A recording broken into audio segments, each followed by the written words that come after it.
May I start by saying that we are probably the only session today where there are more women than men. So it's not a bad achievement to start with. So we're going to talk about, is Europe research keeping pace with the world's transformations? We've started off with the earlier panel, understanding how universities deal with AI.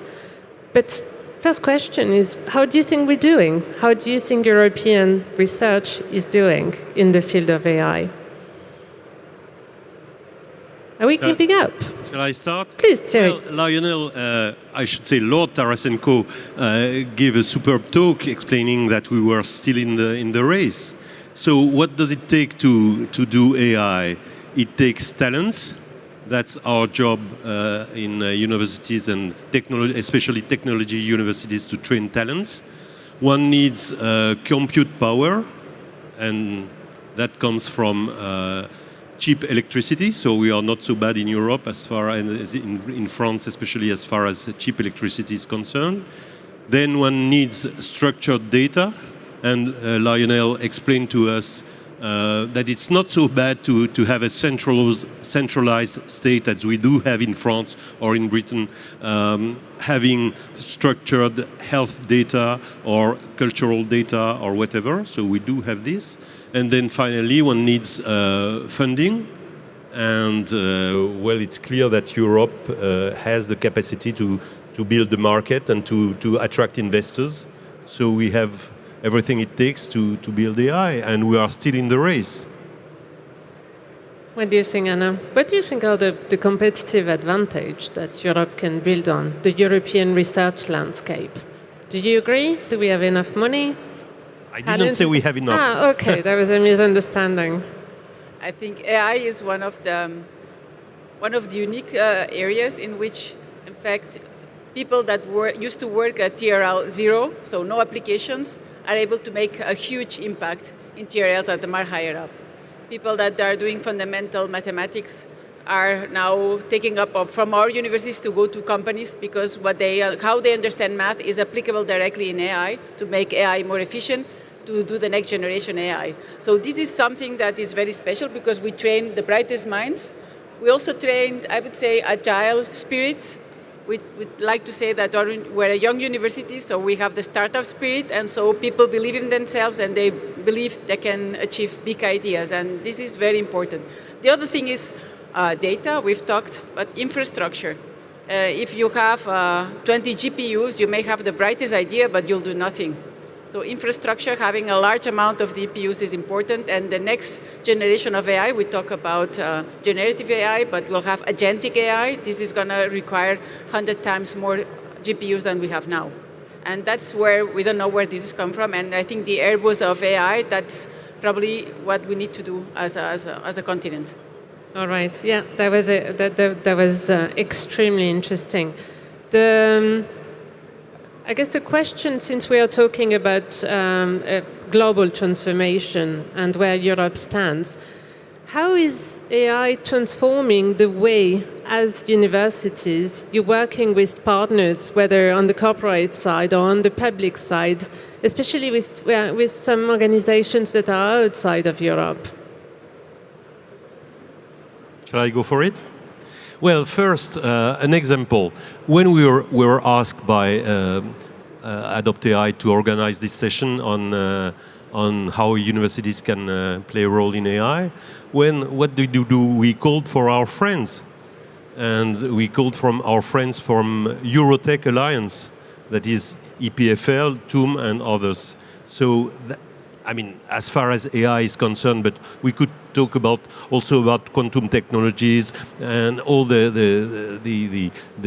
research subjects that are particularly relevant for sovereignty, for geopolitical issues, for economic issues. Europe is the correct scale. Now, about your question about partners in general. Having partners, whether corporate or international partners, is not an auxiliary part of our strategy. It's the core of our strategy. As far as IP Paris is concerned, at least.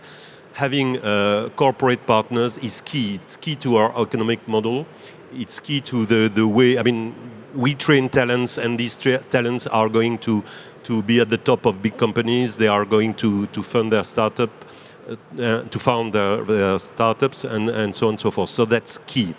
Now, another part of the game is that we want to play a role, we want to be seen on the international map. So having international partners is essential. Now, what is the role of AI? Well, two examples. First, as Lord Tarasenko mentioned, we have recently signed, on the occasion of the trip of President Macron in London, an agreement with Oxford, Cambridge, and our friends from the University of Paris-Saclay, HEC, and ourselves, what we called entente cordiale, with a key play on words with AI in the middle of cordial. Well, I would not have hoped to sign a promising and concrete agreement with Oxford and Cambridge that easily. Another example is that recently we went to Boston, talked with the School of Engineering and Applied Sciences, with the Harvard Data Science Initiative, and they committed us to co-edit a special issue of the Harvard Data Science Review. So AI is a superb opportunity, but I guess the same could be said about climate change or other or quantum technologies. It's a superb opportunity to have more connections with the private companies, and that's an example here. Why did we academic come here today? Because we had dozens of contacts with private companies, and it's a superb opportunity as well to strengthen our international partnerships. Anna, do you want to come in on that question? Yeah, so how it changes inside and our relation with outside. Correct. Two things. So inside, we are federally funded organization, so we are there to serve the country. And with that, we have created the Swiss Data Science Center, which is there to help the companies make this transition. So there we have scientists that help the companies, helping them really adopt AI in their companies already. And in this sense, the large language model Apertus will help us doing that even better in a non-open manner. And now with the outside, there's many things to say about outside, but if we look at the startups that come, we have more and more startups coming from the master. Some stay in Europe. Those that go abroad have a startup package that is 1,000 times larger from day one. That leads me to the next question, I guess, with regard to is the European research landscape agile enough and equipped enough and solid enough to support those ideas, the startups, especially university spin-outs, right, and keep them in Europe? Well, you know the answer in science business. I do, but what can we do about it? Well, the answer is work in progress, and the progress is extremely quick. There is some European tool we did not mention at that point, but I guess it's in all minds. ERC, European Research Council. I mean, it's a superb tool that helps promoting the best among us. So investment, European funding is key, and it has developed along the programs. FP10 is being designed. We know what we should do. The Draghi report, the Letta report, the Heitor report have told us what should be done, is being done. Yes, it's too slow, but it's being done. Well, the invest, first point. Second, attract. The science, choose funds for science is an interesting initiative, but even better is choose Europe for science. And I was amazed to listen to Ursula von der Leyen and Emmanuel Macron at the Sorbonne a few months back. I mean, the importance of research in a speech of the President of the Commission was not so clear in the past years. Now it's clear. So yes, I do think that things are getting better. And the third point behind invest and attract is probably the story of the values. And in general, as far as science and universities are concerned, academic freedom is an essential value, and we are probably the only ones at that point to struggle for that. As Lionel explained, it concerns specifically AI. What kind of AI are we building? And more generally, what kind of geopolitical power are we building? We are building a power that is open and that attracts. Well, not so bad. Not so bad at all. Anna, in the case of EPFL, that's interesting that you are two polytechnic schools, also in terms of also there is a reason for that. What is it? Well, EPFL was built to emulate the École Polytechnique, and now Institut Polytechnique de Paris sees EPFL as a model. So that's a turn of history, you see. Let's keep it like this. You do have a droit de réponse, huh? All right. Competition is good. But I was actually more thinking of a Swiss story and your difficult relationship with the EU, which is actually getting much better when it comes to research, right? You're on the edge of being associated again. So that's very good. And here we're talking about Europe and the European research ecosystem as a whole. So from your standpoint, what can be done to accelerate breakthrough or to accelerate the scaling up of breakthrough coming out from the research?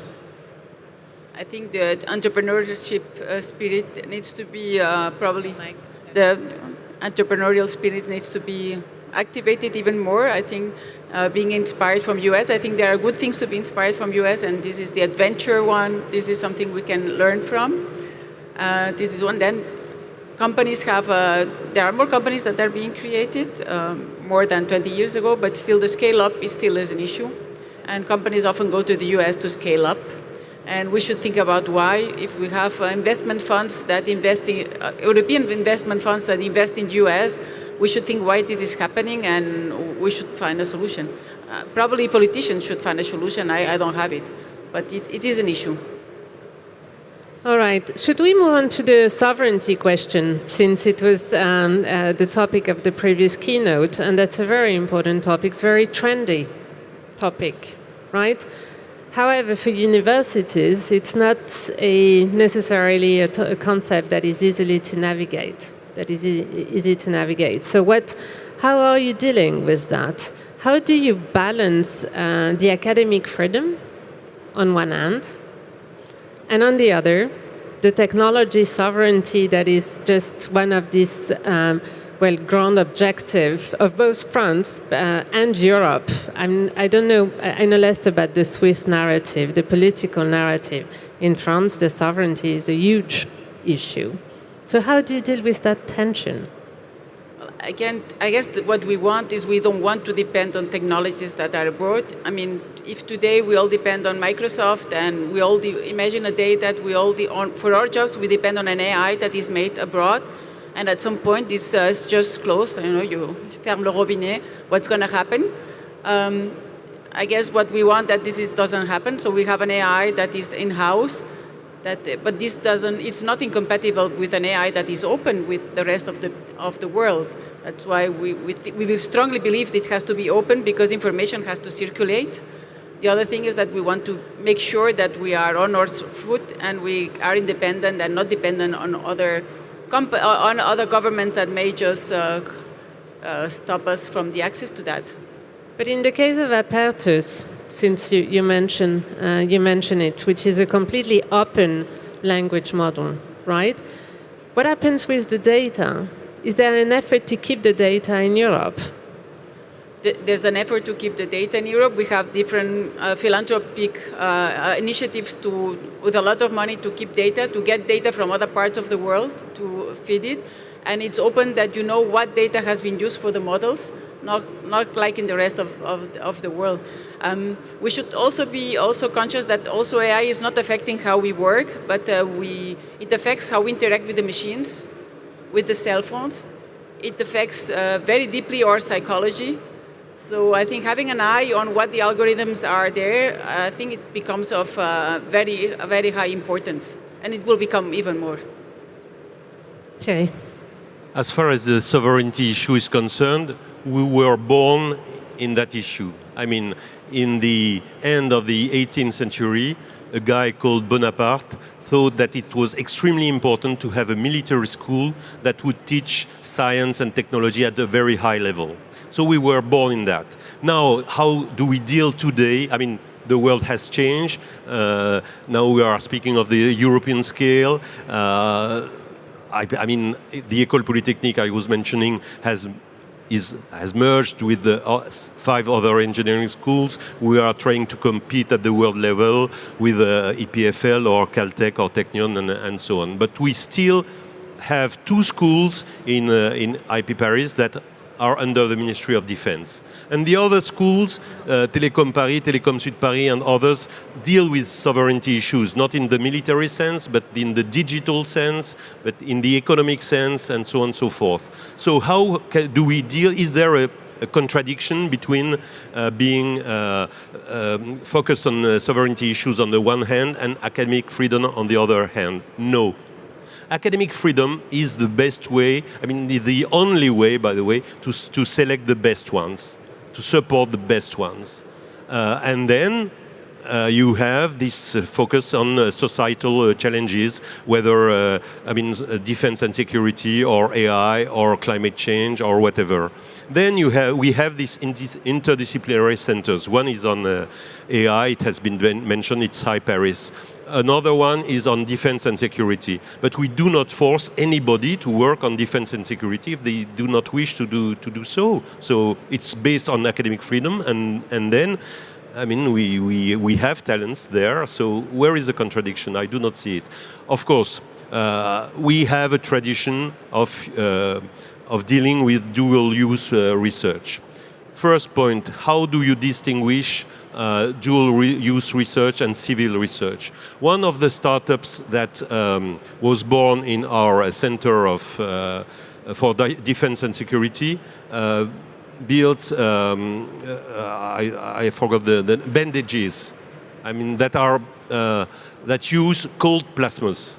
So now they accelerate healing of complicated wounds, and they prevent from infection. Is it civil or is it dual use? It's certainly dual use, and the armed force, the army is very much interested in that. I could take many examples. Drones, are they civil or are they dual use? So the boundary is not clear. Moreover, the geopolitical circumstances, the fact that we are aligned with the challenges of France and Europe, forces us and pushes us towards challenges that are most of the time connected with sovereignty, and for us that's not a problem. That's not a problem, but does it affect in any way maybe some of the partnerships or the collaborations you have with others, especially in the field of AI, but I'm also thinking quantum, for instance, or space. Military is yet another question, but a very important one. So I want to go back to the dual-use question. But like quantum, for instance, is a so-called sensitive area. Well, can you name many non-sensitive areas nowadays? This raises ethical questions, certainly. But I mean, it's not new that in research you should take care of ethical questions. With whom do you collaborate? That's a problem. With which international partners? Let's say we are particularly at ease in Europe, and we do not have problems with our American partners because they are happy to collaborate with us, especially these days. Anna. So we have created a global ethical partnerships committee that looks in detail when we have a doubt if this collaboration should happen or not. We have a committee that is specialized and helps us understand, is there any issue with this partnership? Is there any issue with export control issues? And so this is looked in detail. They make a recommendation, and then the provost and myself, we decide if this project can go through or not. And there are cases where we said it better not. But those collaboration are like groups of researchers? Do you have a view on how the collaboration at individual level is going? Do you know of any sensitive cases? Do you have to deal with some cases of collaboration where you think, what is this researcher doing with this? I don't know, I won't pick a nationality. But do you intervene? We don't micromanage our researchers, that's for sure. But when we hire, we have a committee that looks at the people that we hire. First, we select the best people, and then from the best people, if there is, if you have someone, from a certain country that is under sanction, and this person is top but has worked in the military for 10 years, then maybe you decide not to hire this person, right? So these are things that are looked, but it's really the very minority thing. The rest, we have 136 nationalities, and the openness to the world is what makes our success. Okay, that's good. Thierry, I want to go back to you about the dual use question. And then I will ask you a final question, because I believe we have a bit of competition from the... yes. I heard, huh? Yes. I'm not sure, but look, you have you have a loyal audience here. Dual use is a head scratcher for Europe these days. On the research side, it seems that there's a willingness to be able to put more funding to dual use research. IP Paris is a particular case because of your military DNA, right? So how do you, first of all, does anyone consult you on that question at the European level? And do you have any recommendations on the way forward, especially when defense and security is so high on the agenda, and that dual use can actually unlock some new opportunities?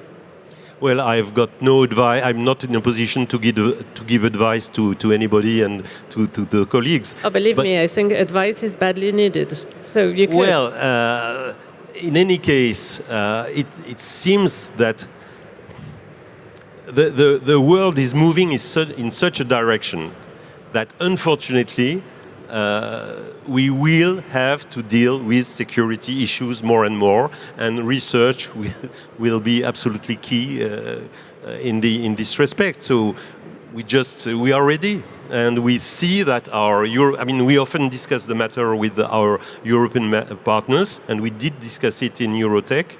I remember we have discussed the issue 1 year and a half or 2 years ago, and more recently, and the positions are moving. In the beginning, I must say that I was the only one to advocate for dual-use research. Now, one can perfectly understand that the position of Switzerland is different, that for historical reasons the position of Germany is not in favor of dual use, but things are moving, and they are moving fast. All right, good. Final question for you both. FP10 is in the works, FP10 being the 10th framework program for research, so the next Horizon Europe. What is it?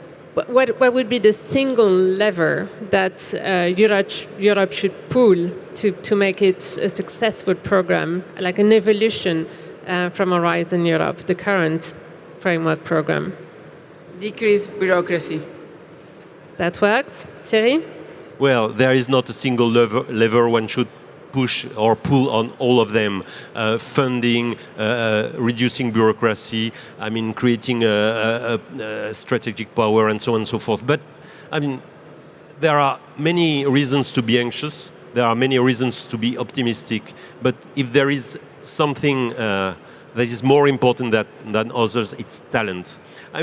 Every day I ask myself, do I do my job properly? Will we succeed or not? And then I go in the corridors of the schools of IP Paris, and the young people I meet, you can see that they will do something. All right. There is hope. All right. That sounds like wise words of the end. Should I release you? Yeah? All yes, right. Please. Then I think you have seats reserved over there, so then you're not too late. Can you please give a round of applause to Thierry and Anna?